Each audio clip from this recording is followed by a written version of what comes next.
The call came at 3:47 a.m., a time when the world is supposed to be sleeping, when the boundaries between yesterday and tomorrow blur into nothing. I was awake, as I often was in those days, sitting in the study of my Manhattan penthouse, surrounded by the artifacts of a life I had built from nothing. The phone on my desk was an antique, a rotary dial that had belonged to my grandmother, and it rang with the same sharp, insistent tone that had woken me from nightmares as a child. I knew, before I answered, that something was wrong. The universe has a way of announcing itself before it strikes. "Nadia," the voice on the other end said. It was Detective Morales, the family liaison who had been assigned to my grandmother's case. His voice was tight, professional, but there was something beneath it. Something that sounded like failure. "I'm sorry to call so late. There's been a break-in at your grandmother's estate." I didn't speak. I didn't need to. I had been expecting this call for months, ever since my grandmother, Eleanor Vasquez, had passed away and left her entire estate to me. The house on Long Island, the art collection, the antique furniture, the jewelry, all of it was mine. And my cousin, Vincent, had made no secret of his belief that it should have been his. "The intruders knew what they were looking for," Morales continued. "They bypassed the security system, disabled the cameras, went straight to the master bedroom. They took the safe. The one in the closet, behind the false wall." I closed my eyes. The safe. The one that held my grandmother's jewels. The diamonds and emeralds that had been in our family for 4 generations. The pearls that my great-grandfather had brought from Italy. The ruby necklace that my grandmother had worn on her wedding day.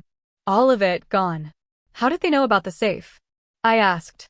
My voice was calm, measured, the voice of a woman who had spent years negotiating with people who wanted to take what was hers. But inside, I was burning. Morales hesitated. "That's the thing, Ms. Vasquez. The safe was hidden. Behind a false wall. In a closet that was locked. Only someone who knew the house intimately would have known it was there." I opened my eyes. The city was spread out below me, the lights of Manhattan glittering like the diamonds that had just been stolen.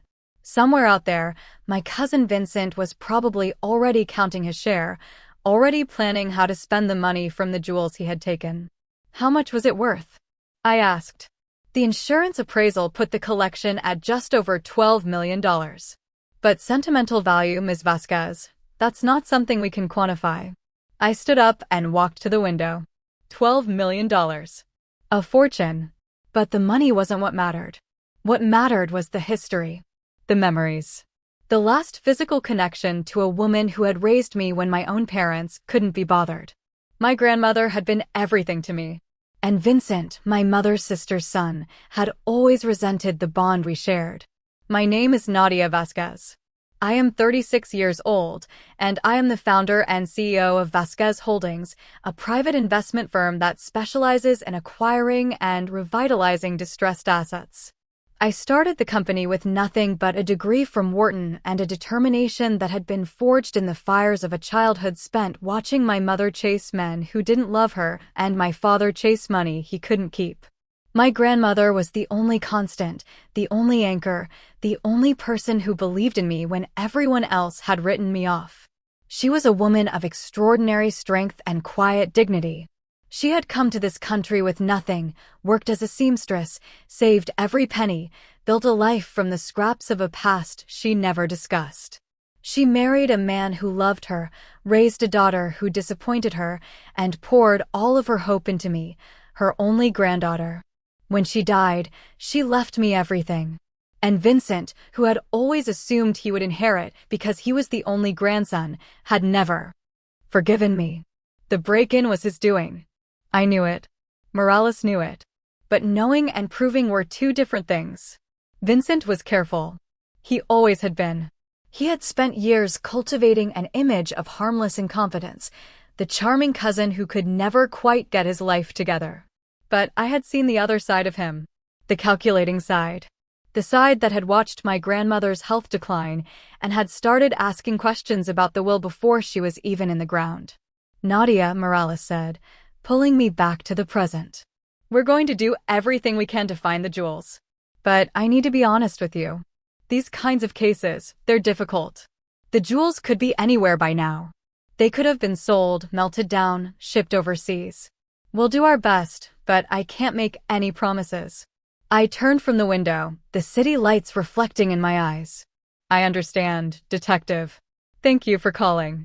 I hung up and stood in the darkness, the weight of the loss pressing down on me. My grandmother's jewels. The last pieces of her that I had left. And Vincent had taken them. I thought about the last time I had seen him. It was at the reading of the will, 6 months ago. He had sat in the back of the lawyer's office, his arms crossed, his face a mask of barely contained fury. When the lawyer read that everything was left to me, he had stood up, knocked over his chair, and stormed out without a word. I had watched him go, feeling nothing but a quiet satisfaction. He had never loved my grandmother. He had never visited her in the nursing home, never called on her birthdays, never sent a card or a flower or a kind word. He had only ever wanted her money. And now he had taken it. I walked to my desk and opened my laptop. I had work to do. Not the work of grief. That would come later, in the quiet hours when the city slept and the memories were too loud to ignore. The work of justice. I was not going to let Vincent get away with this. I was not going to let him sell my grandmother's jewels to some pawn shop, where they would disappear into the shadows of the underground economy. I was going to find them. And I was going to bring them home. I started with the pawn shops.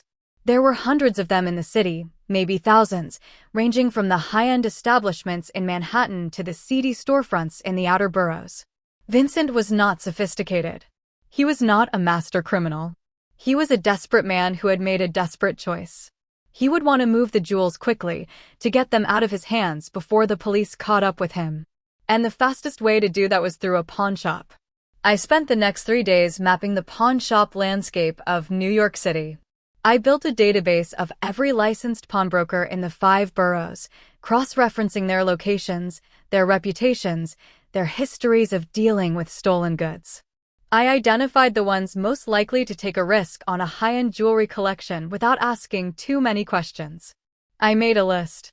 And then I started calling. The first few calls were useless. The owners were suspicious, evasive, unwilling to talk to a stranger on the phone. I realized I needed a different approach. I needed to see them in person, to look them in the eye, to make them understand that this was not a case they wanted to be on the wrong side of. I started with the pawn shops in Brooklyn, the ones that Vincent knew from his years of drifting through the borough's neighborhoods.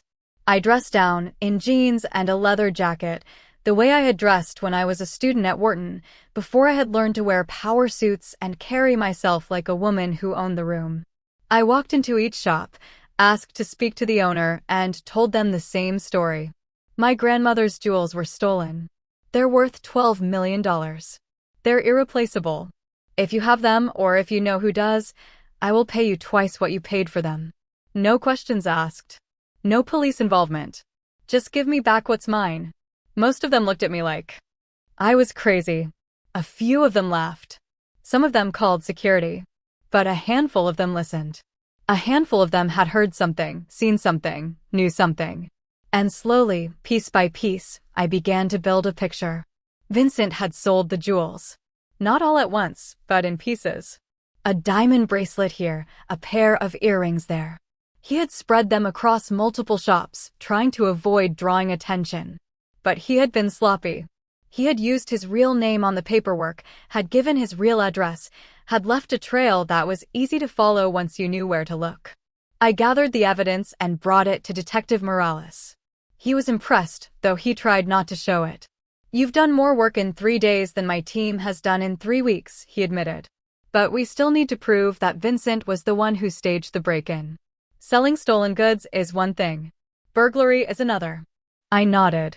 "I know. That's why I need you to keep investigating. But in the meantime, I'm going to buy the pawn shops." He stared at me, his mouth open. "I'm sorry. You're going to what?" "I'm going to buy the pawn shops," I repeated. "The ones that handled the jewels. I'm going to buy the entire chain. And then I'm going to display my grandmother's jewels in a museum. A museum that I'm going to build. So that everyone can see what Vincent tried to steal." Morales shook his head slowly, a smile tugging at the corner of his lips. "You're not like anyone I've ever met, Ms. Vasquez. No, I agreed. I'm not. I spent the next month acquiring the pawn shops. It wasn't difficult. Most of them were barely profitable, run by aging owners who were looking for a way out. I offered them fair prices, above market value, with the only condition being that I would take possession of any items that had been sold by Vincent. They were happy to oblige. Piece by piece, I recovered my grandmother's jewels. The diamond bracelet, the emerald earrings, the ruby necklace, the pearls. They were all there, scattered across a dozen pawn shops, waiting to be brought home. By the time I was finished, I had spent nearly $15 million. But I had what I wanted. I had the jewels. And I had the pawn shops. The museum was my next project. I found a space in Chelsea, a former warehouse that had been converted into a gallery. I hired architects, designers, curators. I worked with them to create a space that would honor my grandmother's memory, that would tell the story of her life, that would showcase the jewels that Vincent had tried to steal. I called it the Eleanor Vasquez Museum of Family Legacy. It opened 6 months later, on the anniversary of her death. The guest list included the mayor, the art critics, the socialites, and the journalists. It did not include Vincent. He was in jail by then, arrested on burglary charges after Detective Morales had finally gathered enough evidence to make the case. I stood in the main gallery, the jewels gleaming under the lights, and I thought about my grandmother. About the woman who had come to this country with nothing, who had worked her fingers to the bone, who had built a life from the scraps of a past she never discussed. I thought about the love she had given me, the faith she had placed in me, the legacy she had left me. And I thought about Vincent, sitting in a jail cell, wondering how it had all gone so wrong. The museum was a success. The critics raved, the public flocked, the donations poured in. But the moment I remember most was not the opening night, not the reviews, not the accolades. It was the moment, weeks later, when I walked through the gallery alone, after hours, and stood in front of the case that held my grandmother's wedding pearls. I reached into my pocket and pulled out a photograph. It was a picture of my grandmother and me, taken when I was 10 years old, at her house on Long Island. She was wearing the pearls, and I was wearing a smile that I had forgotten I had ever worn. I looked at the photograph, then at the pearls, and I felt something I hadn't felt in years. I felt at peace. The morning after the museum opening, I woke to a world that had shifted on its axis. My phone, which I had silenced during the gala, was flooded with messages, hundreds of them, from people I knew and people I didn't. From art critics and socialites and journalists who wanted to tell the story of the woman who had bought a pawn shop chain to recover her grandmother's stolen jewels. I scrolled through them slowly, not reading so much as absorbing the energy of a story that had taken on a life of its own. The headline in the New York Times Arts section read, "Heiress turns theft into triumph, a museum born from betrayal." The photo on the front page was of me, standing in front of the ruby necklace, my face composed, my eyes steady. I looked like a woman who had won. And I had. But winning, I was learning, was not the same as healing. The jewels were back. The museum was open. Vincent was in jail, awaiting trial for burglary and grand larceny. The story had been told, the justice had been served, the legacy had been preserved. And yet, there was a hollow space in my chest that the victory had not filled. It was the space where my grandmother used to live, the space that had been carved out by her death and had never quite healed over. The jewels were a reminder of her, but they were not her. They were things. Beautiful things, precious things, but things nonetheless. And things could not hug you. Things could not tell you that they loved you. Things could not make you feel safe when the world was falling apart. I pushed the thoughts aside and got dressed. There was work to do. The museum was open, but the work of running it was just beginning. I had a staff to manage, exhibits to plan, donors to cultivate. I had a reputation to maintain and a legacy to protect. I had a cousin to testify against when the time came. And I had a family to face. My mother called that afternoon. I hadn't spoken to her in months, not since she had called to ask if I could help out Vincent with his legal fees. I had said no, and she had hung up on me. Now, her voice was different. Softer. More tentative. "Nadia," she said. "I saw the article. The museum. It's beautiful. Your grandmother would have been so proud. I sat in my office at the museum, the jewels gleaming in their cases beyond the glass wall, the afternoon light streaming through the tall windows. Thank you, I said. I hoped she would. There was a pause. I could hear her breathing, the quick, shallow inhale and exhale of a woman who was trying to find the right words. I know you're angry with me, she said. About Vincent. About the way I've always favored him. I didn't respond. There was nothing to say. She had always favored Vincent. He was her sister's son, the only grandson in the family, the golden child who could do no wrong. When he dropped out of college, she said he was finding himself. When he lost job after job, she said he was between opportunities. When he stole from my grandmother, she said he was going through a difficult time. She had made excuses for him his whole life, and those excuses had led him to believe that he could take whatever he wanted without consequence. I'm not angry, Mom, I said finally. I'm disappointed. There's a difference. She was quiet for a long moment. When she spoke again, her voice was smaller, more fragile. I know. And I'm sorry. I'm sorry for the way I've treated you. I'm sorry for not seeing you the way your grandmother saw you. I'm sorry for everything. I closed my eyes. I had waited my whole life to hear those words. And now that they were here, they felt like something. Not the weight I had been carrying, not the emptiness I had learned to live with. Something else. Something that might have been the beginning of something new. Thank you, I said. That means more than you know. We talked for a while longer, about the museum, about my grandmother, about the small, ordinary things that filled our days. It was not the relationship I had dreamed of as a child. It was not the mother-daughter bond one had seen in movies and read about in books. It was something more fragile, more tentative, more real. And it was enough. After we hung up, I walked through the museum. The galleries were empty now, the visitors gone, the lights dimmed. The jewels glowed in their cases, each piece a story, each stone a memory. I stopped in front of the pearls, the ones my great-grandfather had brought from Italy, the ones my grandmother had worn on her wedding day. They were more than 100 years old, passed down through 4 generations of women who had worn them on the most important days of their lives. And now, they were here, in a museum, seen by thousands of people who would never know the women who had worn them. I thought about Vincent. About the cousin who had grown up alongside me, who had shared my grandmother's table, who had played in her garden, who had listened to her stories.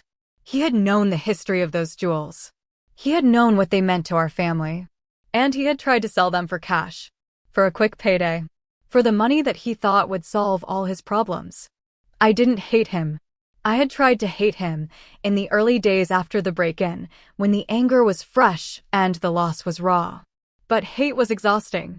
Hate required energy that I needed for other things.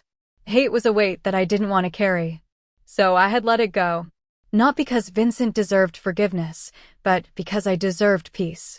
The trial was set for 6 months later. Vincent had hired a high-powered defense attorney, a woman named Patricia Holloway, who had made a career out of getting guilty people off on technicalities. She had filed motion after motion, trying to suppress the evidence, to disqualify the witnesses, to delay the proceedings. But the evidence was overwhelming. The pawn shop records, the security footage, the fingerprints, the testimony of the pawnbrokers who had bought the jewels from Vincent, all of it pointed to one conclusion. He was guilty. I was called as a witness on the 3rd day of the trial. I walked into the courtroom in a navy blue suit, my heels clicking on the marble floor, my back straight, my head high. The gallery was packed with journalists, family members, curious onlookers who had followed the story from the beginning. Vincent sat at the defense table, his face pale, his eyes downcast. He didn't look at me. He couldn't. The prosecutor, a sharp-eyed woman named Monica Reeves, led me through my testimony. I told the jury about my grandmother, about the jewels, about the break-in. I told them about the pawn shops, about the recovery, about the museum. I told them about the value of the jewels, not just in dollars, but in history, in memory, in legacy. I spoke calmly, clearly, without anger or bitterness. I spoke the way my grandmother would have wanted me to speak. With dignity. Patricia Holloway cross-examined me for 2 hours. She tried to paint me as a vengeful heiress, a woman who had used her wealth to destroy her cousin's life. She questioned my motives, my methods, my character. She suggested that I had planted the evidence, that I had bribed the pawnbrokers, that I had fabricated the entire story to get revenge on a cousin who had never done anything wrong. I listened to her accusations without flinching. I answered her questions without wavering. And when she was finished, I looked at the jury and said, my grandmother believed in justice. She believed that people should be held accountable for their actions. She believed that the truth would always come out. I'm just here to help the truth along. The jury deliberated for less than 4 hours. They found Vincent guilty on all counts: burglary, grand larceny, possession of stolen property. The judge sentenced him to 10 years in state prison, with the possibility of parole after 6. He was led away in handcuffs, his face a mask of disbelief. He had never thought he would get caught. He had never thought he would face consequences. He had been wrong. I watched him go, and I felt nothing. Not satisfaction, not relief, not sadness. Just a quiet, settled peace. The chapter was closed. The story was over. It was time to move on. But moving on was harder than I had expected. The museum was thriving, the business was growing, the foundation I had started in my grandmother's name was doing important work. On the surface, my life was a success story, a testament to what could be achieved with hard work and determination. But beneath the surface, there was a restlessness that I couldn't name. A sense that something was missing. A feeling that I was still running from something I couldn't see. I started therapy. It was something I had resisted for years, convinced that I didn't need help, that I could handle my problems on my own. But the restlessness wouldn't go away, and I finally admitted that I needed to talk to someone. Dr. Ellen Foster was a quiet woman with kind eyes and a gentle voice. She listened without judging, asked questions without pushing, and helped me see things that I had been avoiding for years. You've spent your whole life proving yourself, she said one afternoon, in her office overlooking Central Park. Proving that you're worthy of your grandmother's love. Proving that you're smarter than your cousin. Proving that you're stronger than your mother. But who are you proving it to? I stared at her, the question hanging in the air between us. I didn't have an answer. I had never thought about it that way. I had been so focused on proving myself to others that I had forgotten to ask what I wanted for myself. I don't know, I said finally. She nodded, as if she had expected that answer. Maybe that's what we need to figure out. I spent the next few months in therapy, peeling back the layers of my life, examining the choices I had made, the relationships I had formed, the person I had become. It was hard work, harder than anything I had done in business. But it was also liberating. For the first time in my life, I was not trying to prove anything to anyone. I was just trying to understand myself. I started spending more time at the museum, not as the owner, but as a visitor. I walked through the galleries, looking at the jewels, reading the stories, remembering my grandmother. I sat in the garden that I had built in her memory, a small green space in the middle of the city, filled with the flowers she had loved. I talked to her sometimes, out loud, the way I had talked to her when I was a child. I told her about my day, about my fears, about my hopes. I told her that I missed her. I told her that I loved her. And slowly, the restlessness began to fade. Not all at once, not completely, but enough that I could breathe. Enough that I could sleep through the night. Enough that I could look in the mirror and see not a woman who was running, but a woman who was finally standing still.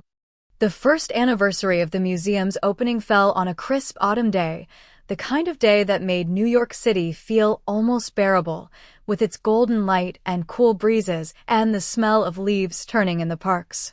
I had planned a small celebration, nothing like the lavish gala of the opening, but a quiet gathering of the people who had helped me along the way. The staff, the donors, the board members, a few close friends. My mother had RSVP'd yes, a surprise that I was still processing. She had been making an effort over the past year, calling more often, asking about my life, apologizing for the past in small, tentative ways. I had not forgiven her. I was not sure I ever would. But I was learning to let her in, inch by inch, the way you let a stray cat into your house, knowing it might scratch you, but hoping it might also curl up on your lap. The morning of the celebration, I woke early and walked through the museum alone. The jewels gleamed in their cases, the morning light catching the facets of the diamonds, the deep green of the emeralds, the fire of the rubies. I stopped in front of the pearls, the ones my great-grandfather had brought from Italy, and I thought about the women who had worn them. My great-grandmother, a woman I had never met, who had crossed the ocean with nothing but a suitcase and a dream. My grandmother, who had worn them on her wedding day, who had passed them down to me with tears in her eyes.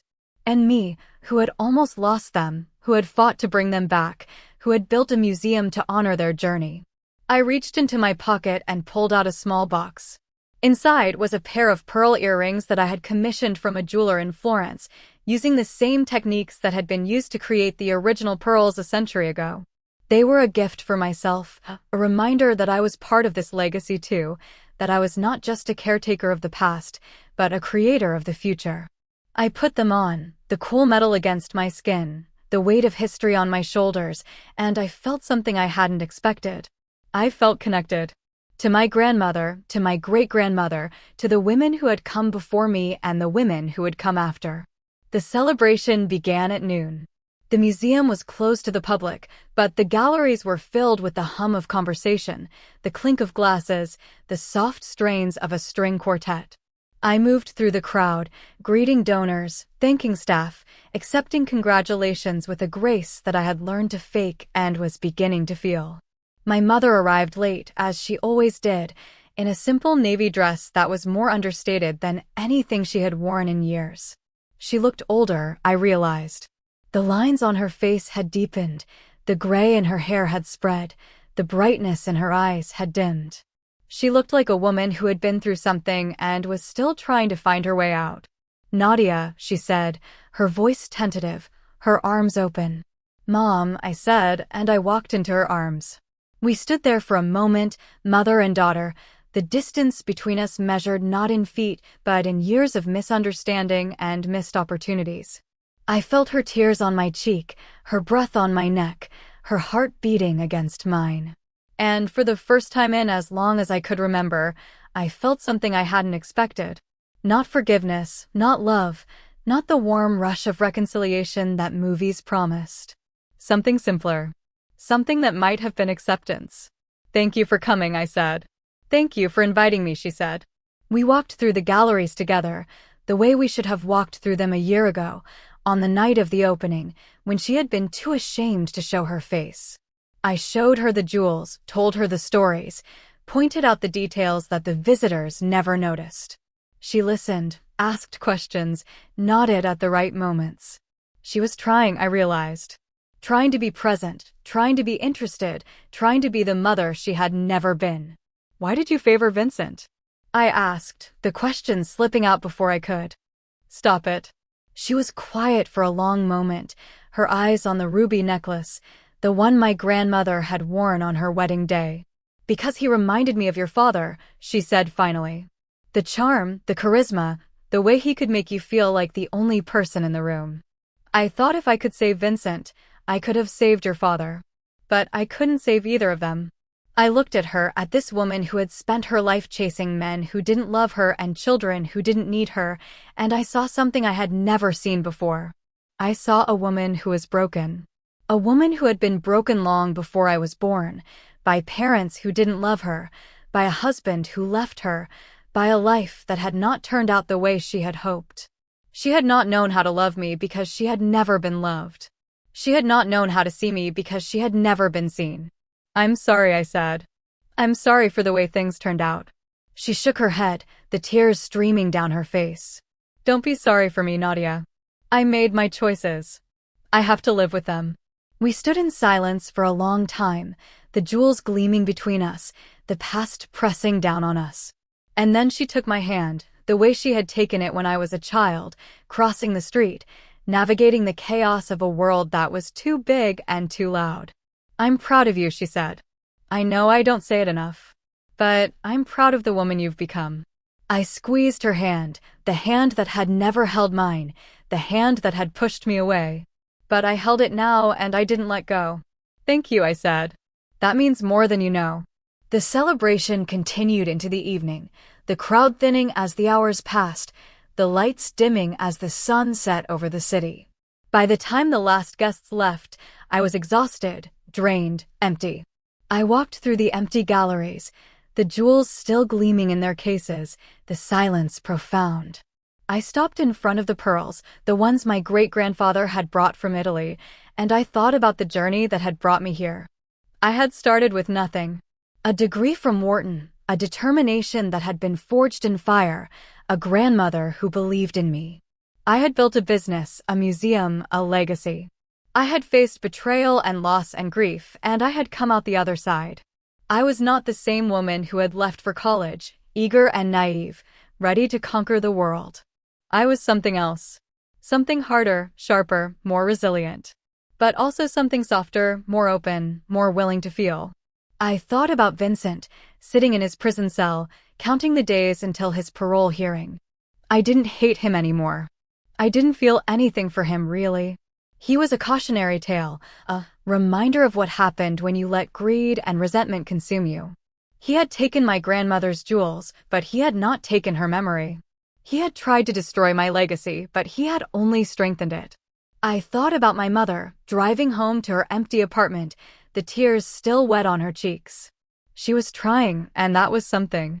She was not the mother I had needed, but she was the mother I had. And maybe, in time, that would be enough. I thought about my grandmother, about the woman who had raised me, who had loved me, who had believed in me. She was gone, but she was not lost.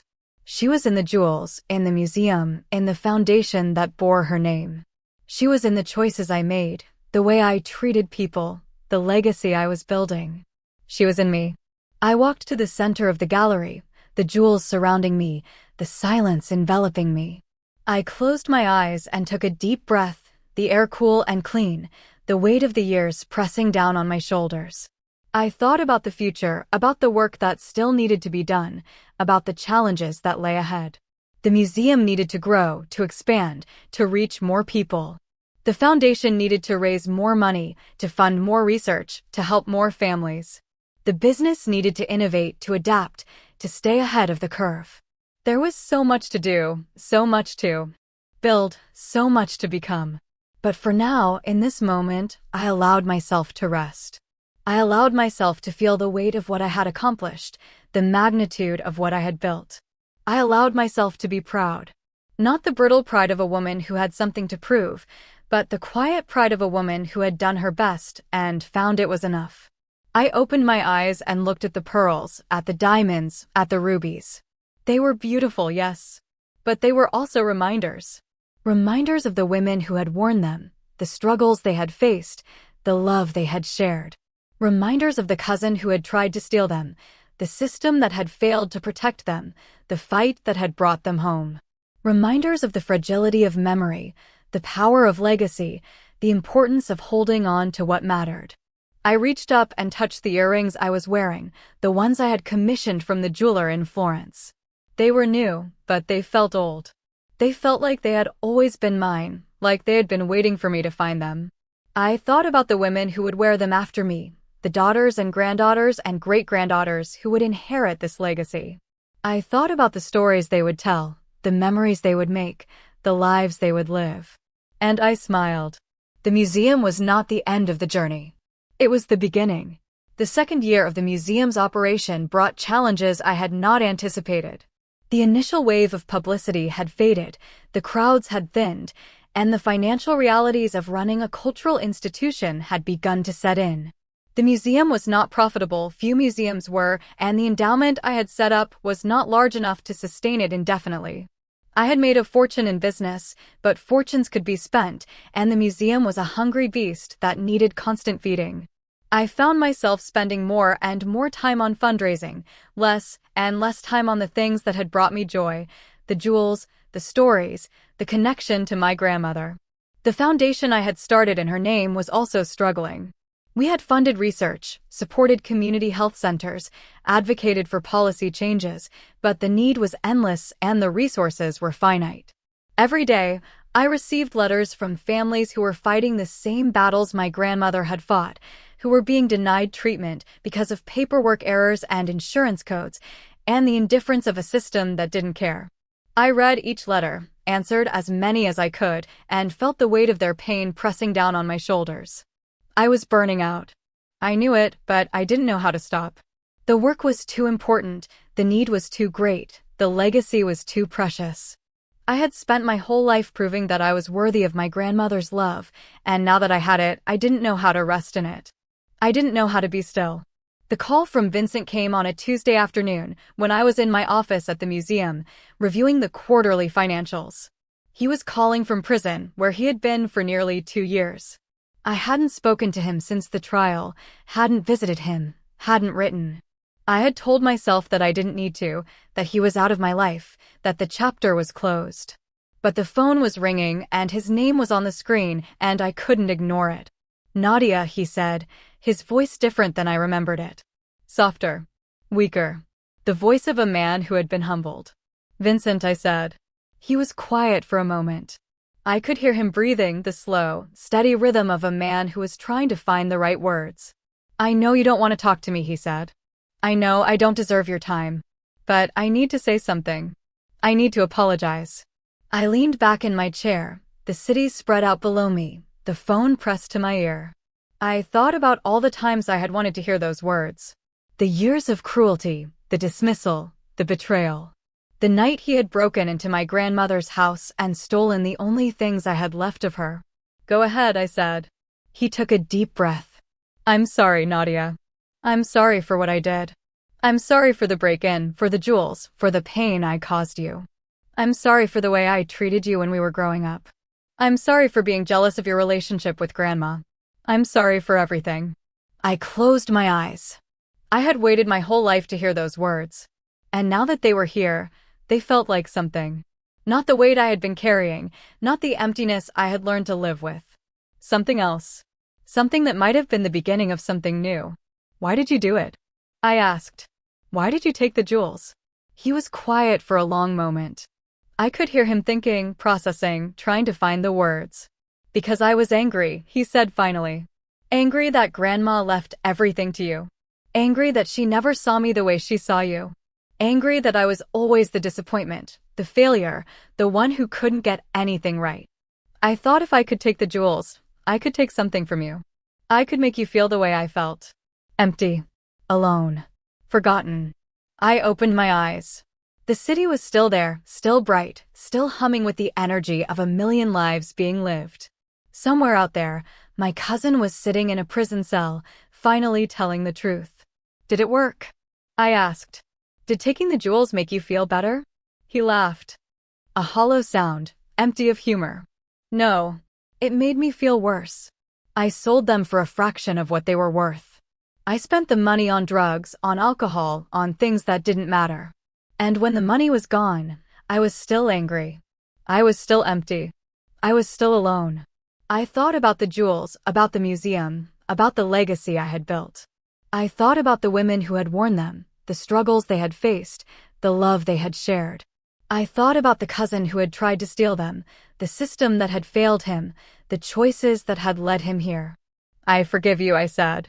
The words came out before I could stop them, surprising me as much as they surprised him. He was quiet for a long moment. I could hear him crying, the soft, muffled sobs of a man who had spent his life hiding his feelings and was only now, at the end of everything, allowing himself to feel. "Thank you," he said. "Thank you, Nadia." I hung up and sat in my office for a long time, the city spread out below me, the phone in my hand. I was not crying, though I had expected to be. I was not angry, though I had carried that anger for so long I had forgotten what it felt like to be without it. I was something else. Something that might have been peace. I walked through the museum, the way I had walked through it 1,000 times, the jewels gleaming in their cases, the stories waiting to be told. I stopped in front of the pearls, the ones my great-grandfather had brought from Italy, and I thought about Vincent. About the boy he had been, the man he had become, the choices that had led him to prison. I thought about the anger that had consumed him, the emptiness that had driven him, the loneliness that had defined him. And I thought about the forgiveness I had offered, not because he deserved it, but because I needed to be free. The weeks that followed were different. I was different. I still had the challenges of the museum, the foundation, the business. I still had the weight of the years pressing down on my shoulders. But something had shifted. The anger that had been my companion for so long was gone, replaced by something softer, something that might have been compassion. I started visiting Vincent in prison. Once a month, I drove upstate to the correctional facility where he was serving his sentence. The visits were awkward at first, the silences long, the words careful.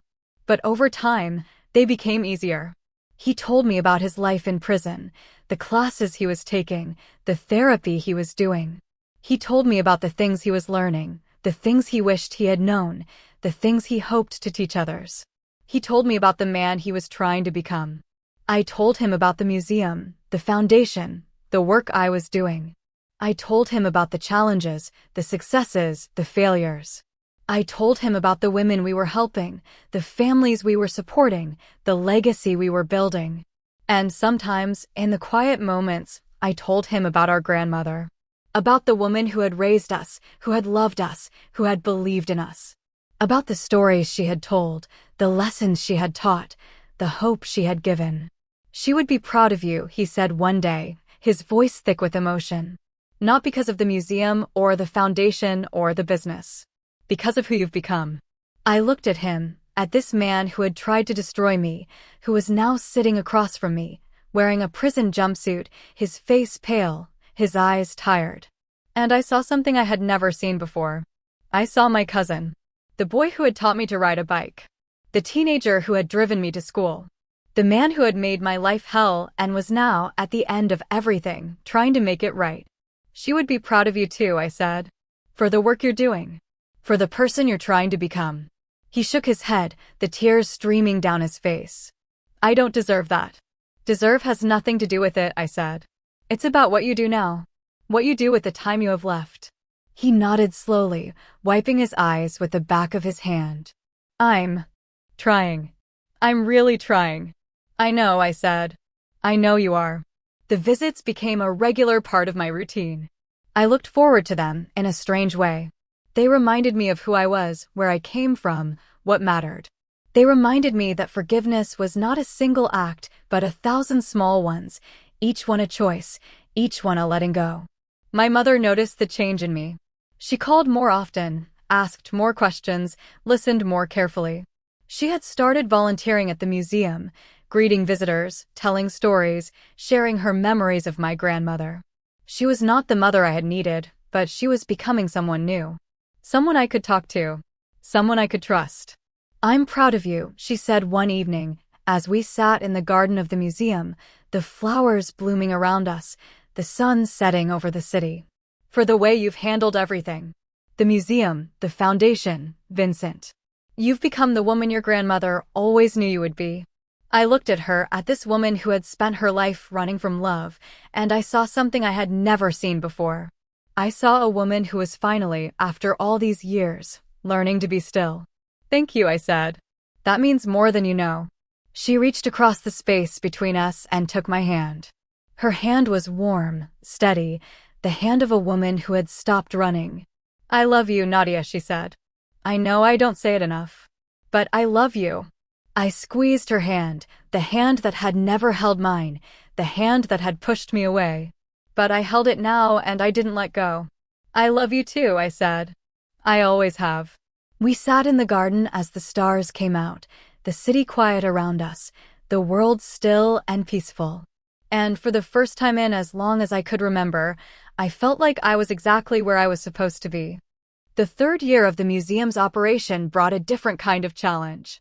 The financial struggles had eased, thanks to a major grant from a philanthropic foundation and a successful fundraising campaign that had exceeded all expectations.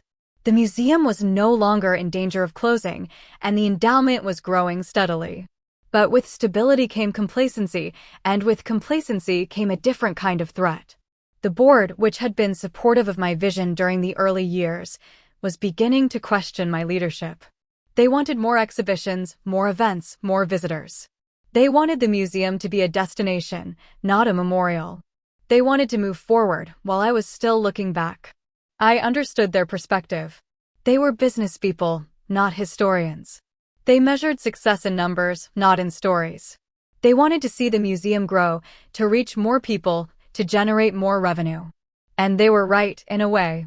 The museum could not survive on nostalgia alone. It needed to evolve, to adapt, to change with the times. But I was reluctant to let go of the vision that had brought me here. The museum was not just a business. It was a tribute to my grandmother, a testament to her legacy, a reminder of the woman who had shaped me. I did not want to see it become just another tourist attraction. The tension came to a head at a board meeting in the spring. The board had proposed a series of changes that I found unacceptable, new exhibitions that had nothing to do with my grandmother or her legacy, partnerships with commercial sponsors that would turn the museum into a billboard, a marketing campaign that emphasized spectacle over substance. I listened to their proposals in silence, my face composed, my hands folded on the table. When they finished, I stood up. "I understand your concerns," I said. "I understand that you want the museum to grow, to reach more people, to be financially sustainable. But I did not build this museum to make money. I built it to honor my grandmother's memory. And I will not compromise that vision for the sake of a few more visitors or a few more dollars." The board members exchanged glances. Harrison Vance, the chairman, cleared his throat. "Nadia, no one is asking you to compromise your grandmother's legacy. We're asking you to think about the future. The museum cannot survive on the past alone." "The museum is not about the past," I said. "It's about the present.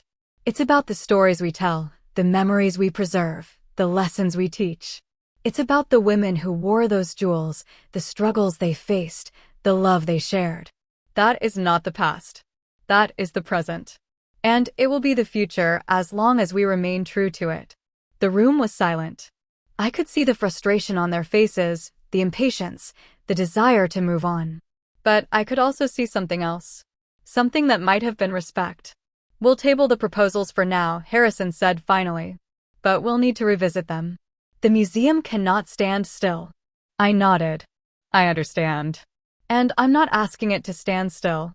I'm asking it to grow in a way that honors its mission. There are other ways to reach more people, to generate more revenue, to ensure sustainability. We just need to be creative." The meeting ended shortly after. I walked back to my office, the weight of the years pressing down on my shoulders. I was tired, drained, empty. The fight with the board had taken more out of me than I wanted to admit. But I was not going to give up. I was not going to let them turn my grandmother's museum into something it was never meant to be.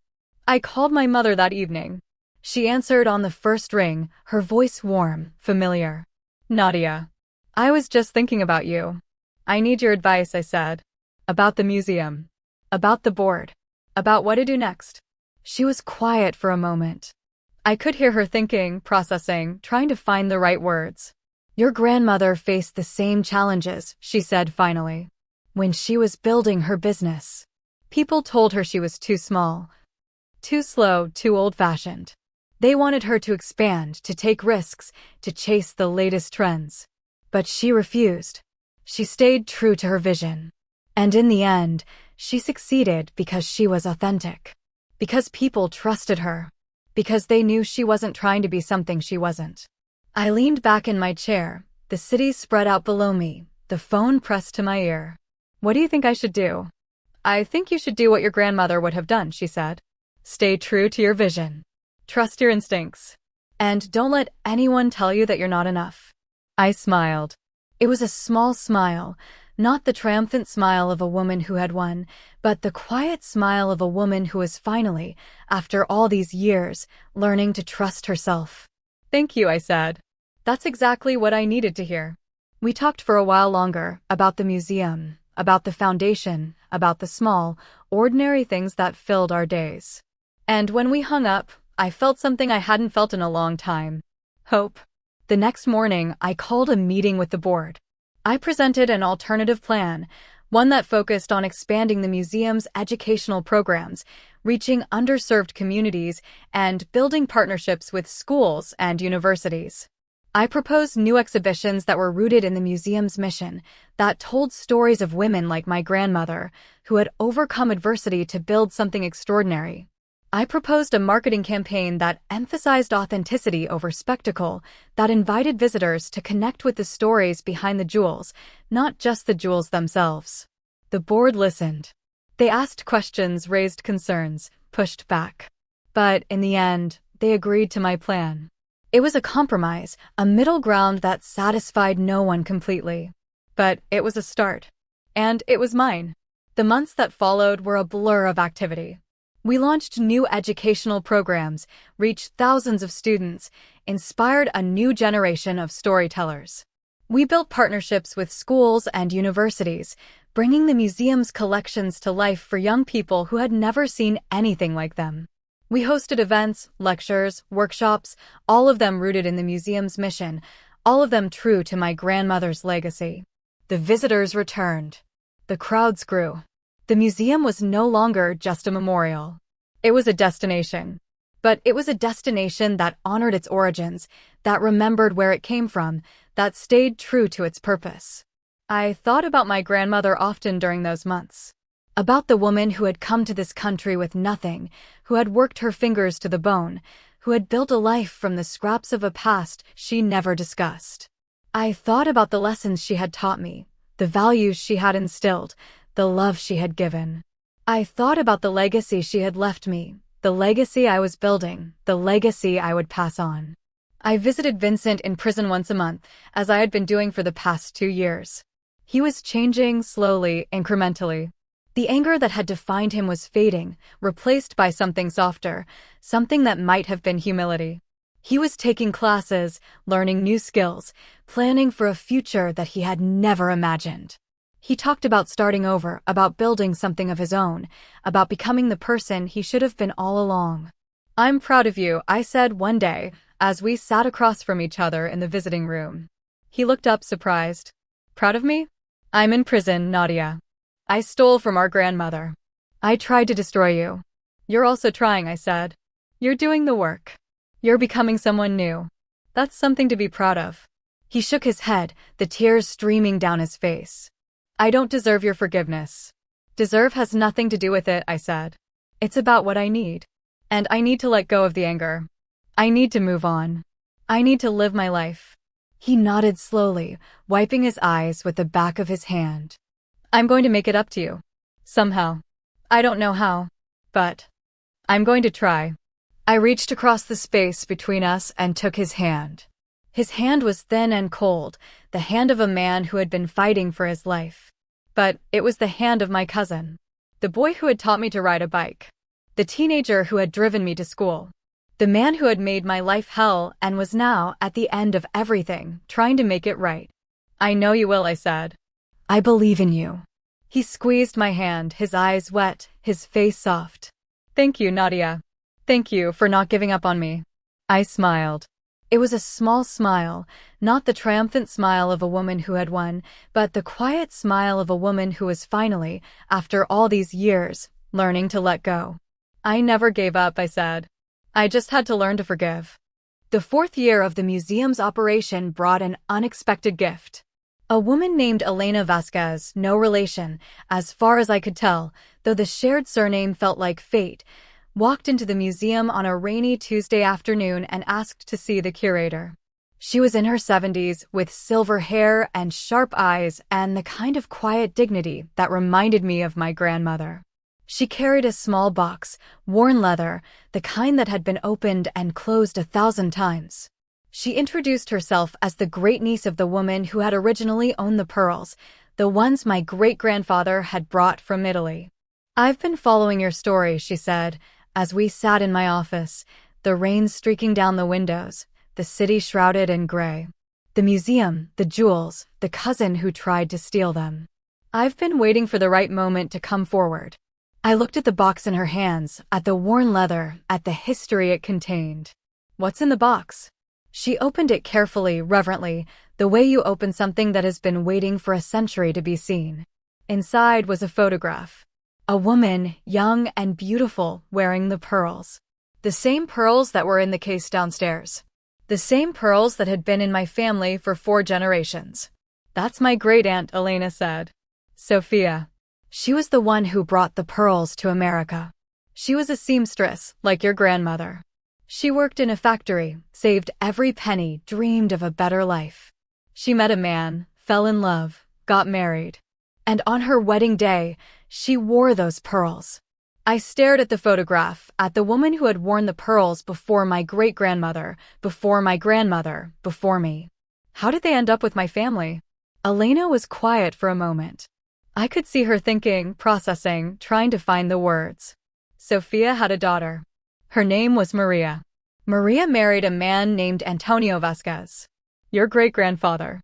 The pearls were her wedding gift. They've been in your family ever since. I sat back in my chair, the weight of the years pressing down on me. The pearls had not come from Italy with my great-grandfather. They had come from Italy with a woman named Sophia, a seamstress who had dreamed of a better life. They had been passed down through her daughter, her granddaughter, her great-granddaughter. They had been worn by women who had struggled, who had sacrificed, who had loved. And now, they were in a museum, seen by thousands of people who would never know the women who had worn them. Why are you telling me this? I asked. Elena smiled, the kind of smile that reached her eyes, the kind of smile that spoke of peace and acceptance. Because I want you to know the full story. The story of the women who came before. The women who made those jewels possible. The women who wore them on the most important days of their lives. She reached into the box and pulled out a letter. It was yellowed with age, the ink fading, the paper fragile. Sophia wrote this letter to her daughter, Maria, on the day she gave her the pearls. I've been keeping it for years, waiting for the right moment to share it. She handed me the letter. I unfolded it carefully, reverently, the way you unfold something that has been waiting for a century to be read. My dearest Maria, these pearls are not just jewels. They are the tears I cried when I left my homeland. They are the sweat I shed in the factory. They are the hopes I carried for your future. Wear them on your wedding day and remember that you come from a long line of women who never gave up. Women who fought for their dreams. Women who believed that love was worth the sacrifice. I will not be there to see you walk down the aisle. But I will be with you. In the pearls. In the memories. In the love that binds us across time and distance. Be happy, my daughter. Be strong. Be the woman I always knew you could be.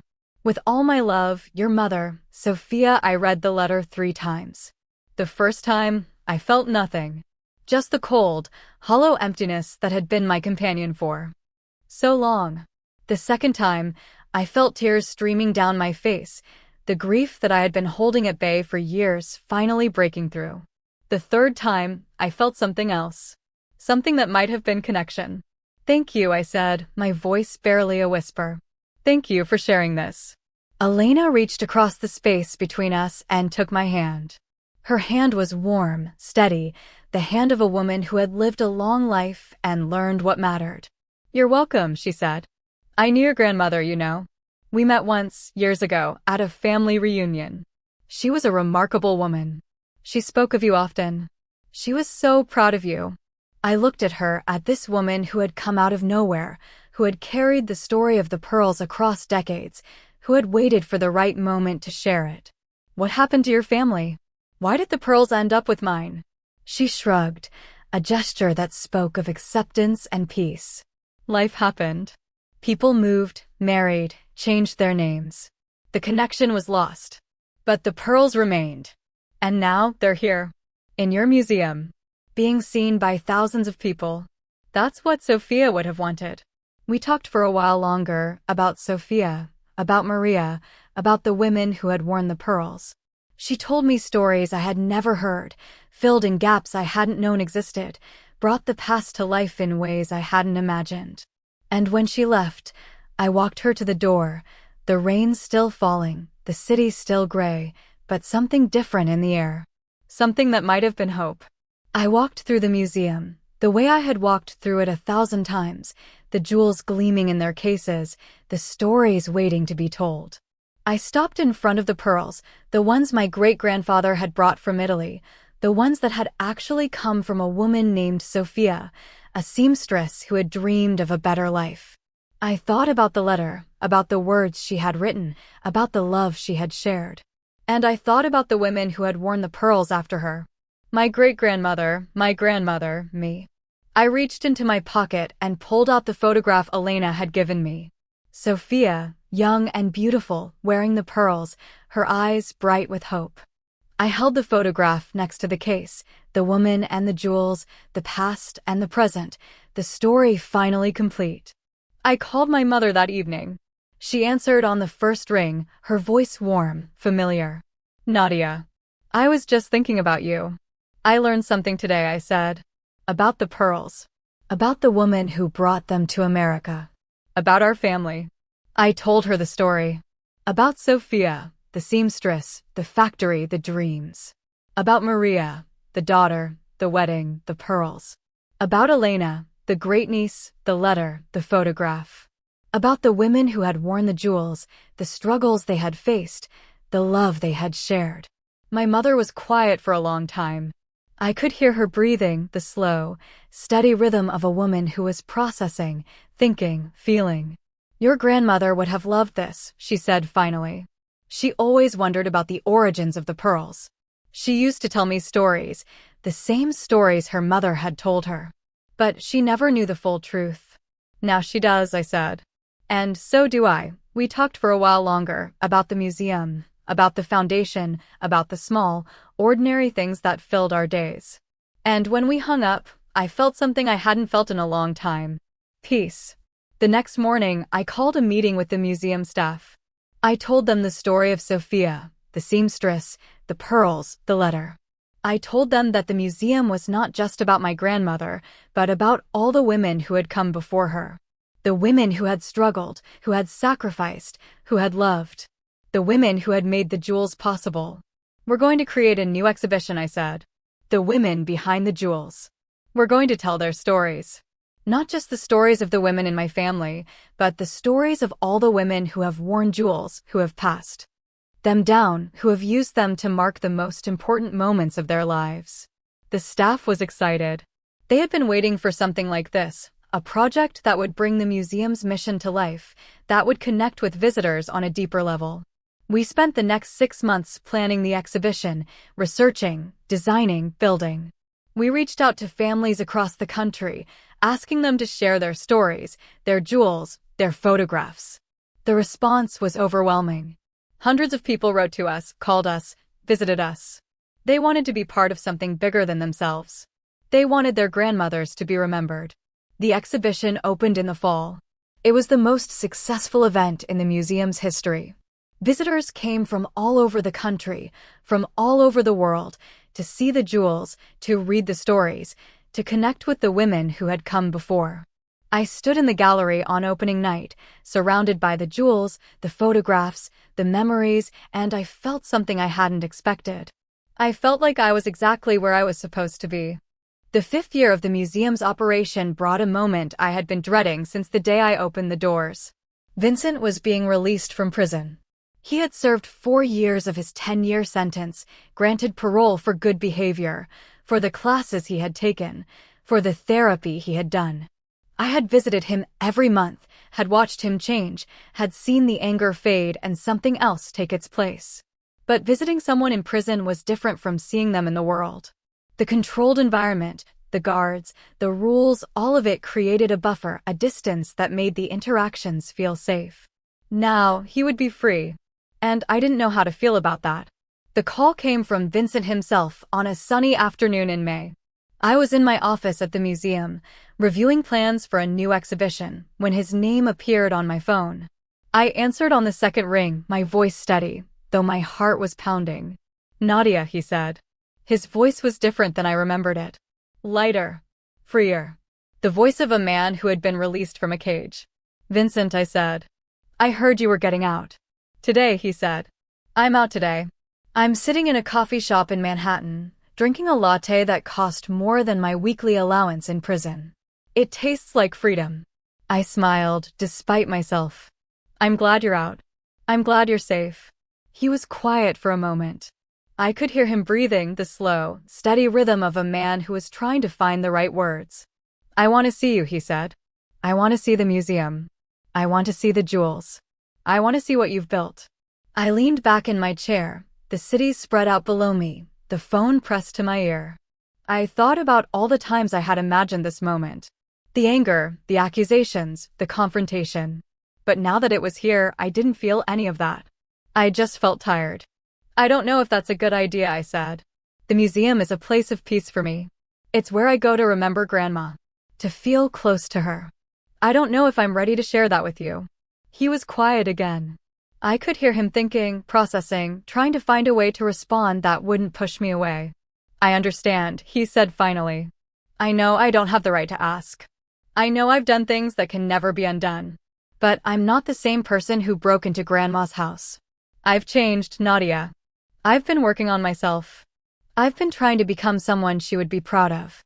I closed my eyes. I had seen the change in him during our visits. The anger that had defined him was gone, replaced by something softer, something that might have been humility. He had taken classes, earned his GED, learned a trade. He had volunteered in the prison library, helped other inmates learn to read. He had done the work. And I had to acknowledge that. I need time, I said.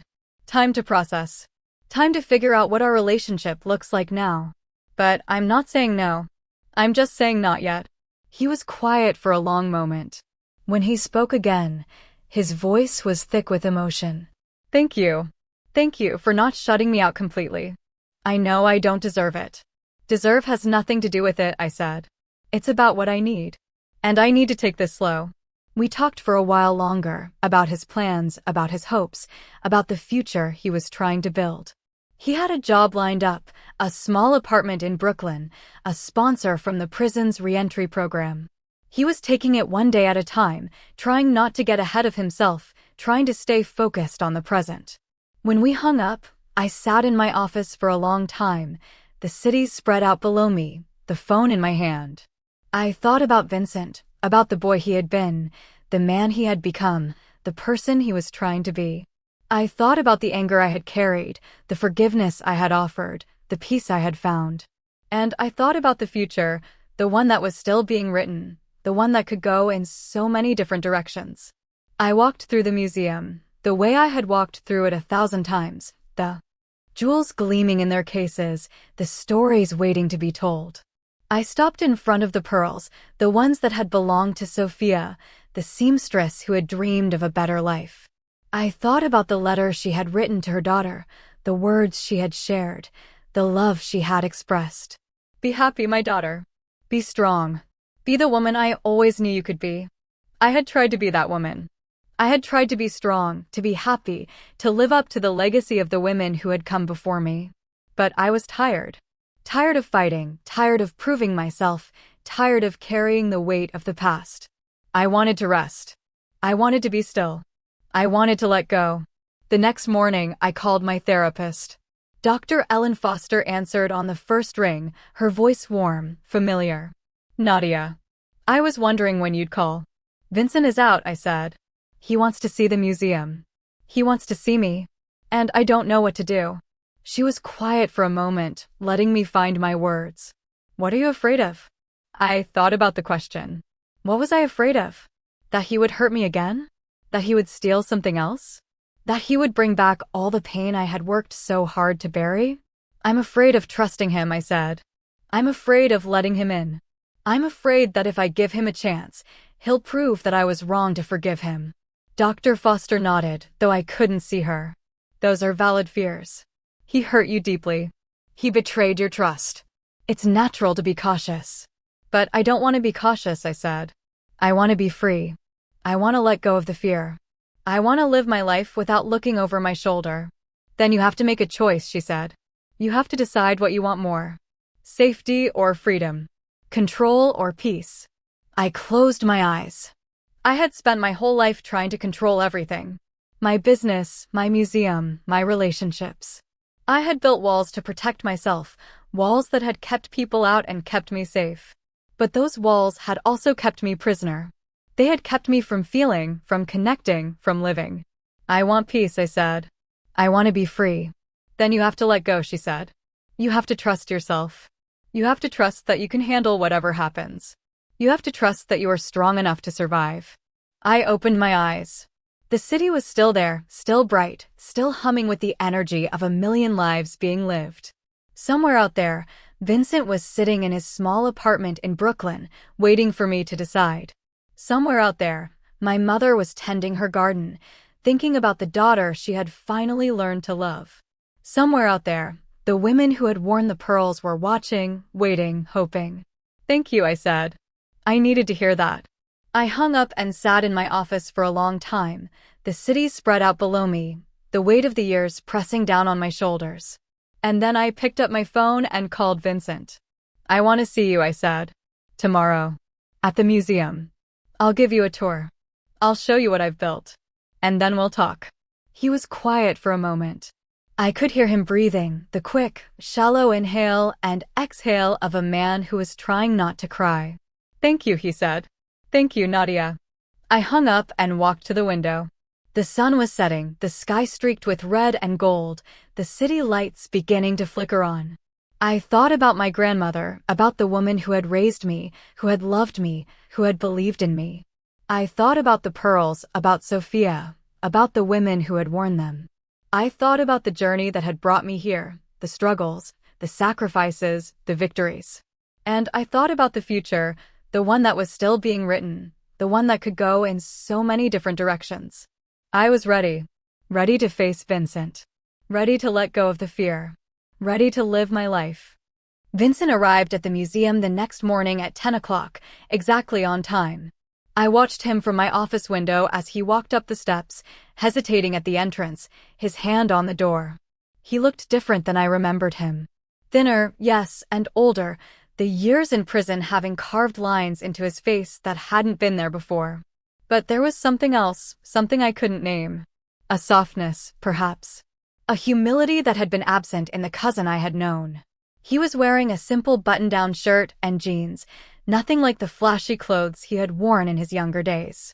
He looked like a man who had stopped trying to impress the world and was finally, after all these years, learning to be himself. I walked down to the lobby to meet him. The museum was closed to the public on Tuesdays, reserved for maintenance and private events, so we had the space to ourselves. The jewels gleamed in their cases, the morning light streaming through the tall windows, the silence profound. Vincent stood in the center of the main gallery, his hands in his pockets, his eyes scanning the room. He looked overwhelmed, I realized. Overwhelmed by the beauty, the history, the weight of what he had tried to destroy. "Nadia," he said, his voice barely a whisper. "Vincent," I said. We stood there for a moment, cousin and cousin, the distance between us measured not in feet but in years of pain and silence and missed opportunities. I walked toward him, my heels clicking on the marble floor, my heart pounding in my chest. I stopped a few feet away, close enough to see the tears in his eyes, close enough to smell the soap he had used that morning, close enough to feel the heat radiating from his body. "Thank you for coming," I said. "Thank you for inviting me," he said. I turned and walked toward the first case, the one that held the diamond bracelet, the one that had belonged to my great-grandmother. Vincent followed, his footsteps echoing on the floor, his presence a weight I could feel but couldn't name. "This is the diamond bracelet," I said. "It was my great-grandmother's. She wore it on her wedding day, and on the day my grandmother was born, and on the day she said goodbye to my grandfather when he went to war. It's been in our family for over 100 years." Vincent stared at the bracelet, his face pale, his eyes wide. "I sold one like this," he said, "to a pawn shop in Brooklyn. I got $500 for it. I spent it on drugs within a week." I nodded. I had known this. The pawn shop records had told me everything I needed to know. But hearing it from his mouth, hearing the shame in his voice, was different. "I bought it back," I said, "along with everything else. It cost me more than I want to admit. But it was worth it. Because these jewels are not just things. They are memories. They are history. They are the only connection I have to the women who came before me." Vincent was quiet for a long moment. I could see him thinking, processing, trying to find the words. "I'm sorry," he said finally. "I know I've said it before, but I'm sorry. For what I did. For the pain I caused. For the years I wasted being angry at you for something that wasn't your fault." I looked at him, at this man who had tried to destroy me, who was now standing in my museum, apologizing for the second time, and I saw something I had never seen before. I saw my cousin. The boy who had taught me to ride a bike. The teenager who had driven me to school.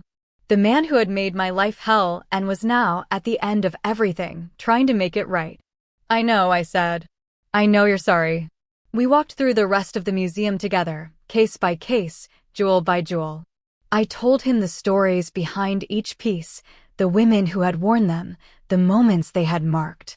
He listened without interrupting, his eyes on the jewels, his face soft with something that might have been regret. When we reached the pearls, the ones that had belonged to Sophia, the seamstress who had dreamed of a better life, he stopped. These are the ones, he said. The ones Grandma loved the most. She used to tell me stories about them when I was little. About the woman who brought them from Italy, about the wedding, about the love that had been passed down through generations. I nodded. They're my favorite too. They remind me that we come from a long line of women who never gave up. Women who fought for their dreams. Women who believed that love was worth the sacrifice. He reached out, his hand hovering over the case, not touching the glass, but close. I almost destroyed these, he said. I almost sold them for drug money. I almost erased a century of history for a few $1,000s. But you didn't, I said. I found them. I brought them back. They're here now. And they're not going anywhere. He turned to face me, his eyes wet, his face soft. How do you do it? How do you forgive me? After everything I did. I looked at him, at this man who had spent his life running from love, and I saw something I had never seen before. I saw a man who was trying. A man who was learning. A man who was finally, after all these years, beginning to see. I forgive you because I need to be free, I said. I forgive you because holding on to the anger was killing me. I forgive you because Grandma would have wanted me to. She loved you, Vincent. She never stopped loving you. Even when you pushed her away. Even when you made her cry. Even when you broke into her house and stole the only things she had left to give. He was crying now, openly, the tears streaming down his face.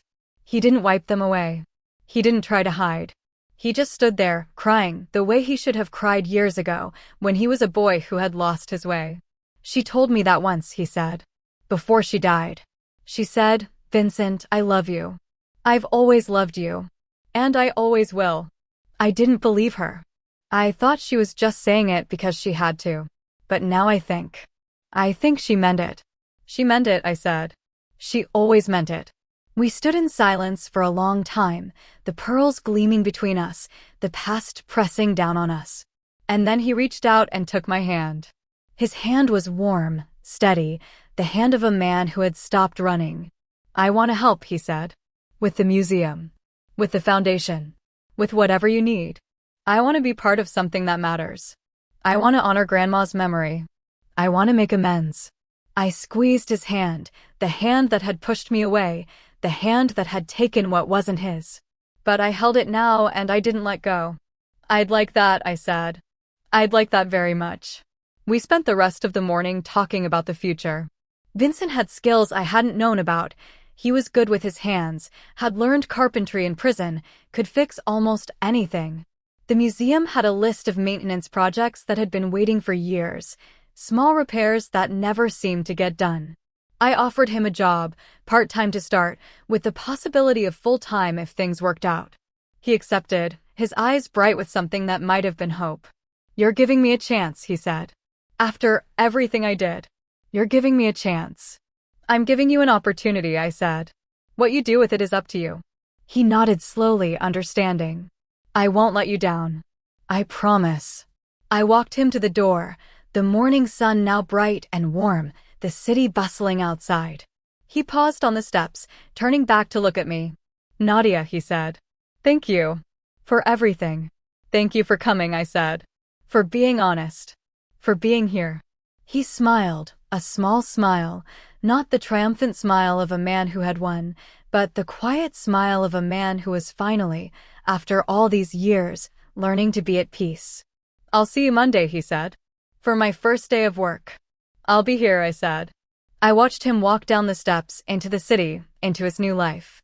I stood there for a long time, the door open, the sun on my face, the weight of the years pressing down on my shoulders.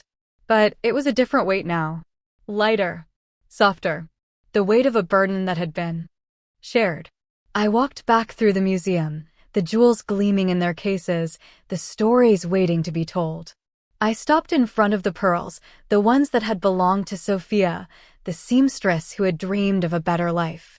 I thought about the letter she had written to her daughter, the words she had shared, the love she had expressed. Be happy, my daughter. Be strong. Be the woman I always knew you could be. I had tried to be that woman. I had tried to be strong, to be happy, to live up to the legacy of the women who had come before me. And I had succeeded, in my own way. I had built a museum, a foundation, a life. I had faced betrayal and loss and grief, and I had come out the other side. I was not the same woman who had left for college, eager and naive, ready to conquer the world. I was something else. Something harder, sharper, more resilient. But also something softer, more open, more willing to feel.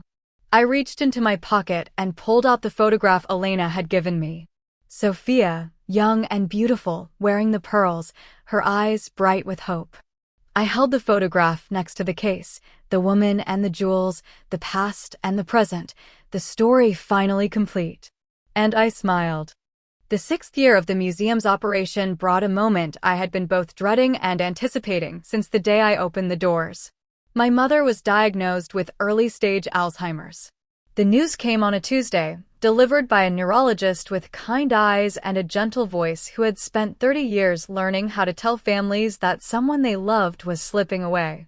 I sat in the exam room, my mother's hand in mine, and I listened to the doctor explain the prognosis, the treatment options, the timeline we could expect.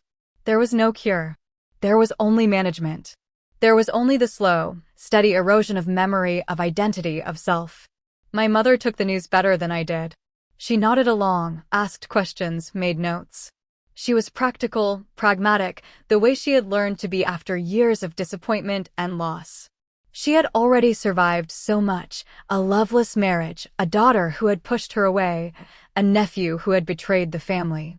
Alzheimer's was just another challenge, another obstacle to overcome. But I was not practical. I was not pragmatic. I was the daughter who had spent years running from her mother, who had finally, after all this time, learned to love her. And now I was facing the possibility of losing her all over again. I drove her home that afternoon, the city spread out around us, the sun setting over the Hudson. She sat in the passenger seat, her hands folded in her lap, her eyes on the road ahead. She looked peaceful, almost serene, as if the diagnosis had lifted a weight she hadn't known she was carrying. "I'm sorry," I said, the words slipping out before I could stop them. She turned to look at me, her brow furrowed. "Sorry for what?" "For all the years I pushed you away. For all the time we wasted. For not being there when you needed me." She reached across the space between us and took my hand. Her hand was warm, steady, the hand of a woman who had stopped running. "You're here now," she said. "That's what matters." I squeezed her hand, the hand that had never held mine, the hand that had pushed me away. But I held it now and I didn't let go. "I'm going to take care of you," I said. "I'm going to be there for you. Every step of the way." She smiled, a small smile, not the triumphant smile of a woman who had won, but the quiet smile of a woman who was finally, after all these years, at peace. "I know you will," she said. "That's why I'm not afraid." The weeks that followed were a blur of doctor's appointments, care consultations, and difficult decisions. I hired a home health aide, a kind woman named Rosa who had been caring for Alzheimer's patients for 20 years. I rearranged my schedule, cutting back on foundation work, delegating more responsibilities to my staff at the museum. I spent more time with my mother, sitting with her in the garden, walking with her through the park, listening to her stories about the past. She was still there, still present, still herself. But I could see the shadows gathering at the edges, the moments of confusion that were becoming more frequent, the memories that were starting to fade. Vincent became a regular presence during this time. He had been working at the museum for over a year now, proving himself to be reliable, hardworking, committed. He helped with the maintenance, led tours, greeted visitors. The staff had come to trust him, to respect him, to see him as the man he was trying to become, not the man he had been. And when he heard about my mother's diagnosis, he stepped up in ways I hadn't expected. "I want to help," he said one afternoon as we sat in the museum's garden, the flowers blooming around us, the sun warm on our faces. "With your mom. With whatever you need. I know I don't have the right to ask, but I want to be there for her. She was always kind to me, even when I didn't deserve it." I looked at him, at this man who had tried to destroy me, who was now offering to help care for my mother, and I saw something I had never seen before. I saw family. "I'd like that," I said. "She'd like that too." He started. Visiting her once a week, bringing flowers, reading to her, sitting with her in the garden. She didn't always remember who he was, didn't always remember what he had done, but she always smiled when she saw him. She always reached for his hand. She always called him by name. "He's a good boy," she said one day after he had left. "He's always been a good boy. He just lost his way for a while." I nodded, the tears streaming down my face. "He found his way back," I said. "That's what matters." She smiled, her eyes soft, her face peaceful. "Yes," she said. "That's what matters." The museum continued to thrive. The exhibition on the women behind the jewels had been extended twice, drawing visitors from across the country and around the world. The educational programs had expanded, reaching thousands of students who had never seen anything like them. The foundation had raised millions of dollars, funding research, supporting community health centers, advocating for policy changes. The legacy of the women who had worn the jewels was being preserved, honored, shared. But for me, the most important work was happening outside the museum. In the small apartment where my mother lived, surrounded by photographs and memories and the things she loved. In the garden where she spent her afternoons, planting flowers, watching the birds, feeling the sun on her face. In the quiet moments when she forgot my name, forgot where she was, forgot that I was her daughter. In those moments, I learned to be patient. I learned to be present. I learned to love her not for who she had been, but for who she was becoming. The call from Vincent came on a Sunday evening when I was sitting with my mother, reading to her from a book she had loved as a child. His voice was different than I remembered it. Tense. Urgent. "Nadia, I need to tell you something. About the jewels. About something I found." I excused myself and walked into the hallway, my heart pounding. "What is it?" He told me about a box he had discovered in the basement of the museum, hidden behind a false wall, the same kind of hiding place that had concealed my grandmother's safe. The box was old, wooden, covered in dust. Inside were documents, letters, photographs. And a journal. My grandmother's journal. "I didn't read it," he said. "I wanted you to be the first. But I looked at the photographs. They're of a woman I don't recognize. She's wearing the pearls. But it's not Grandma. It's not anyone I've ever seen." I drove to the museum that night, the city dark around me, the streets empty. I let myself in, walked through the silent galleries, the jewels gleaming in their cases, the stories waiting to be told. Vincent was waiting in my office, the box on my desk, his face pale, his hands trembling. "I'm sorry," he said. "I didn't mean to pry. I was just cleaning out the basement, like you asked. And I found this. I didn't know what else to do." I sat down at my desk and opened the box. Inside were dozens of documents, letters, photographs. And a journal, bound in leather, the pages yellowed with age. I picked up the journal and opened it to the first page. The handwriting was my grandmother's. I would have recognized it anywhere. "My dearest Nadia, if you are reading this, then I am gone. And you have discovered the secret I have kept for 60 years. The secret of the pearls. The secret of my past. The secret of the woman I used to be. I was not always Eleanor Vasquez. I was not always a wife, a mother, a grandmother. Before all of that, I was someone else. Someone with a different name, a different life, a different story. My name was Elena Rossi. I was born in a small village in Italy, the daughter of a shoemaker and a seamstress. I came to this country when I was 18, alone, afraid, with nothing but a suitcase and a dream. I worked in a factory, saved every penny, learned English. I met a man, fell in love, got married. His name was Antonio Vasquez. He was kind, gentle, patient. He gave me the pearls on our wedding day. He told me they had been in his family for generations. But they were not his family's pearls. They were mine. I had brought them from Italy, hidden in the lining of my suitcase, smuggled past the inspectors who would have taken them from me. They had belonged to my mother, and her mother before her, and her mother before that. They were the only thing of value I had in the world. And I lied to Antonio because I was ashamed. Ashamed of where I came from. Ashamed of who I was.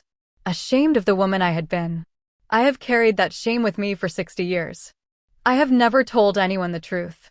Not your grandfather, not your mother, not you. I was too afraid. Too afraid that if you knew who I really was, you would stop loving me. But I am old now and I am dying, and I want you to know the truth. I want you to know that the woman who raised you was not perfect. She was not always honest. She made mistakes. But she loved you. She loved you more than anything in the world. And she hoped that one day you would understand. The pearls are yours now. They have always been yours. Wear them, or display them, or keep them in a box. It doesn't matter. What matters is that you know the truth. What matters is that you know that you come from a long line of women who were brave, who were strong, who never gave up. I love you, Nadia. I have always loved you. And I always will. Your grandmother, Elena. I read the journal 3 times. The first time, I felt nothing. Just the cold, hollow emptiness that had been my companion for so long. The second time, I felt tears streaming down my face, the grief that I had been holding at bay for years finally breaking through. The third time, I felt something else. Something that might have been understanding. My grandmother had not been who I thought she was. She had not been Eleanor Vasquez, the wife, the mother, the grandmother.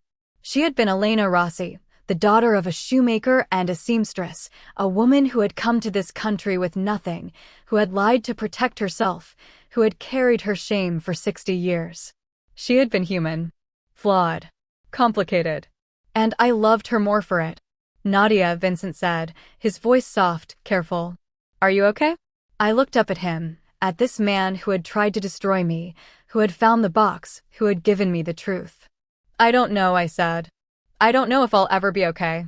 But I'm grateful. For this. For you. He nodded slowly, understanding. What are you going to do? I looked at the journal, at the letters, at the photographs. The woman in the photographs was young, beautiful, wearing the pearls. She was not my grandmother. She was Elena Rossi, the woman my grandmother had been before she became someone else. I'm going to tell the truth, I said. I'm going to add her story to the museum. To the exhibition. The women behind the jewels. She deserves to be remembered. Not as Eleanor Vasquez, but as Elena Rossi. The woman who came to this country with nothing. The woman who built a life from the scraps of her past. The woman who loved me. Vincent reached across the space between us and took my hand. His hand was warm, steady, the hand of a man who had stopped running. I'll help you, he said. Whatever you need. I squeezed his hand, the hand that had pushed me away, the hand that had taken what wasn't his. But I held it now and I didn't let go. Thank you, I said. Thank you for everything. The 7th year of the museum's operation was the year I finally understood what my grandmother had been trying to tell me. Not through her journal, not through the pearls, but through the life she had lived. She had come to this country with nothing, had built a life from the scraps of her past, had loved fiercely and imperfectly. She had made mistakes, told lies, carried shame. But she had never given up. She had never stopped fighting. And she had never stopped loving me. The new exhibition, Elena Rossi, the woman behind the pearls, opened in the spring. It was the most personal project I had ever undertaken, the most vulnerable, the most terrifying. I had spent years curating the stories of other women, honoring their struggles, preserving their memories.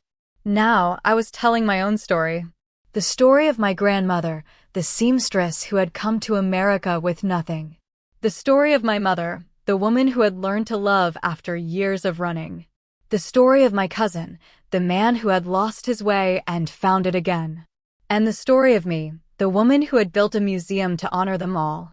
The exhibition included the journal, displayed in a glass case, open to the page where my grandmother had written her confession. It included the photographs, the ones of Elena Rossi, young and beautiful, wearing the pearls. It included letters, documents, artifacts from her life in Italy, from her journey to America, from the years she had spent building a new identity.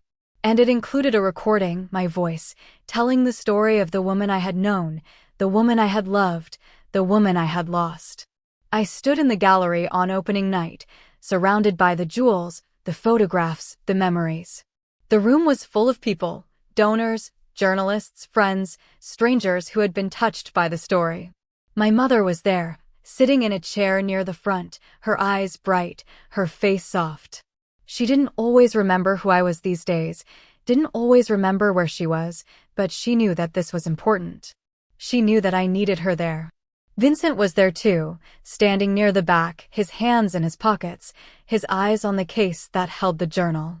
He had helped me build the exhibition, had worked alongside me for months, had listened to my stories and shared his own.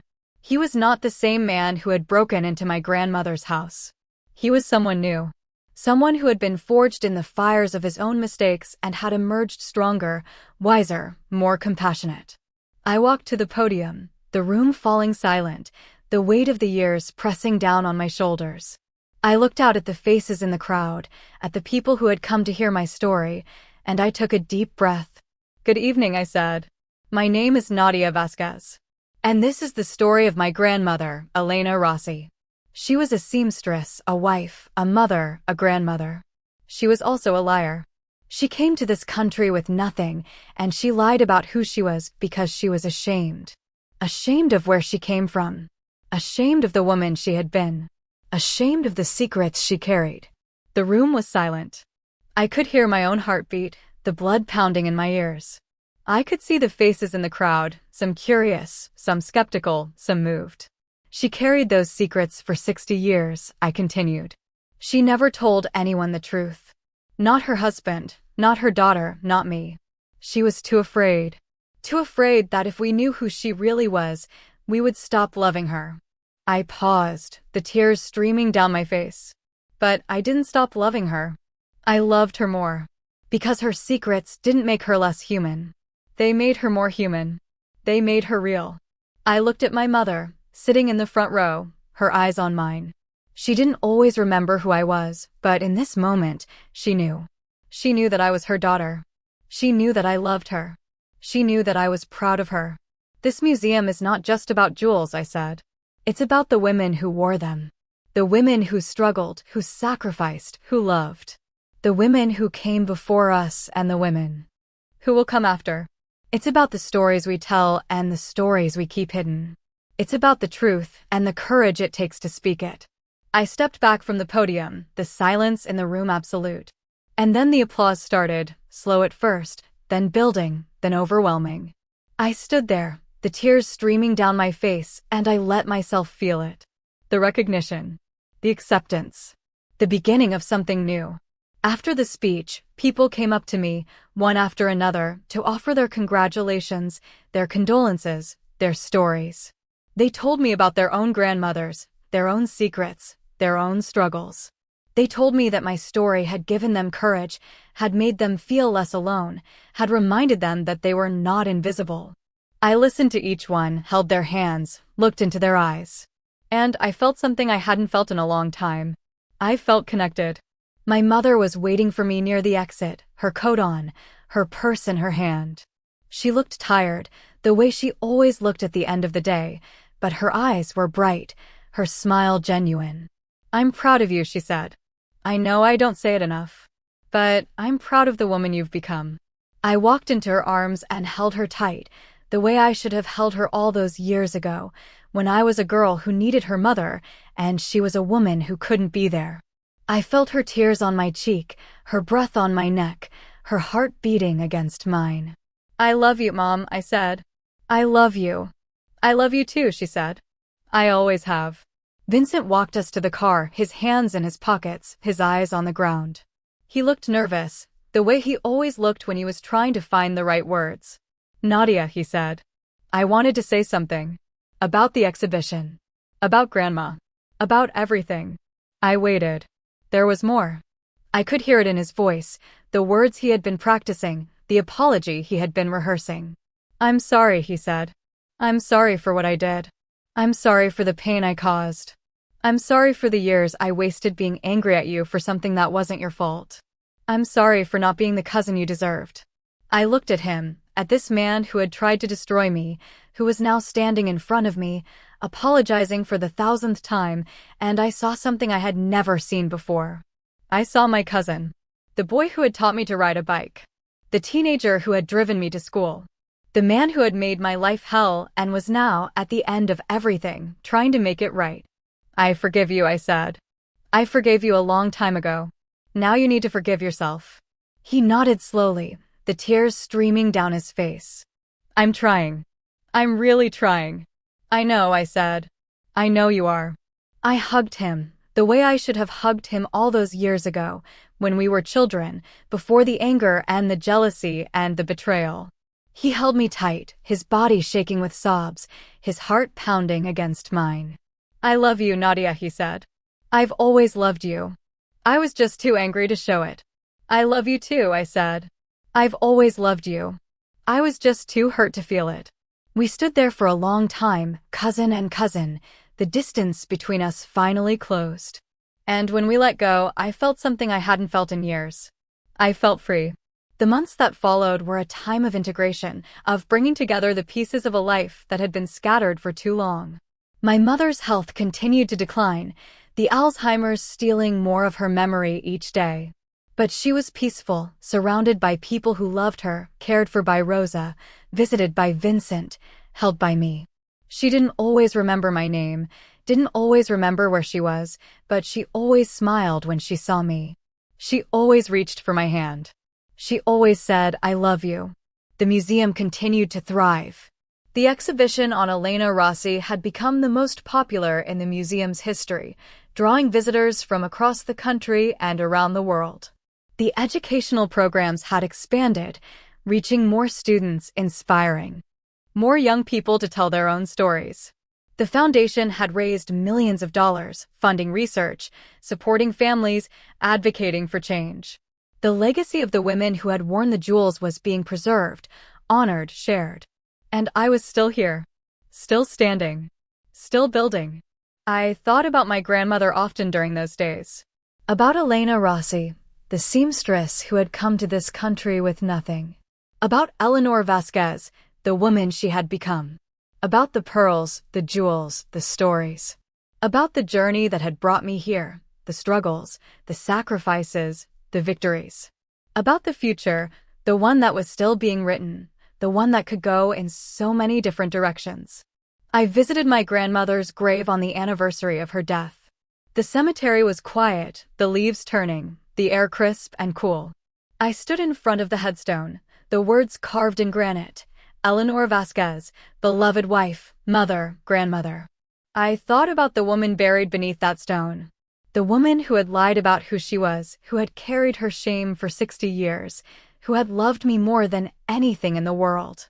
I know the truth now, I said, the words carried away by the wind. I know who you were. And I love you. I love you more than ever. I knelt down and placed a small box on the grave. Inside was a pair of pearl earrings, the ones I had commissioned from the jeweler in Florence, the ones that matched the pearls in the museum. I had worn them on the night of the exhibition opening, had felt my grandmother's presence with me, had known that she was proud. I'll take care of them, I said. The pearls. The museum. The legacy. I'll take care of it all. I promise. I stood up and walked back to the car, Vincent waiting behind the wheel, his eyes soft, his face peaceful. He had driven me here, had offered to wait, had given me the space to say goodbye. He was not the same man who had broken into my grandmother's house. He was someone new. Someone who had been forged in the fires of his own mistakes and had emerged stronger, wiser, more compassionate. Ready? He asked. I looked back at the grave, at the headstone, at the leaves falling gently around it. Ready, I said. We drove back to the city, the sun setting over the horizon, the sky streaked with red and gold. I thought about my mother, waiting for me at home, her memory fading, but her love still strong. I thought about the museum, the jewels, the stories waiting to be told. I thought about the women who had come before me, the women who would come after, the legacy that would outlast us all. And I thought about myself, the woman I had been, the woman I was becoming, the woman who had finally, after all these years, found her way home. This story is not just about revenge. It is about truth, pain, and rising stronger than before. If this hit your heart, then you know what to do. Like the video, drop your thoughts in the comments, and subscribe for more real stories that burn like fire. Until next time, stay sharp, stay loud, stay rebel.